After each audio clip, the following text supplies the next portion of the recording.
இன்றைய தியானம். உடைமை உடையவன். உடையவனே, நீ உயிருக்கு உயிர். நான் உனது உடைமை. உன்னை மறந்தால் நான் உயிரற்ற உடல் ஆகிவிடுவேன். உன்னை உணரும் அளவு நான் உருப்படுகிறேன்.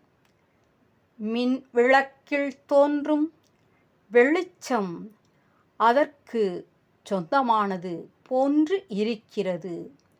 ஒரு விளக்கில் அதிக வெளிச்சத்தையும் மற்றொன்றில் குறைந்த வெளிச்சத்தையும் காண்கிறோம். மற்ற அவை அனைத்தும் ஜனனி ஒன்றே. ஜனனிக்குச் சொந்தமாகும் அளவு ஒரு விளக்கின் வெளிச்சம் அதிகரிக்கும்.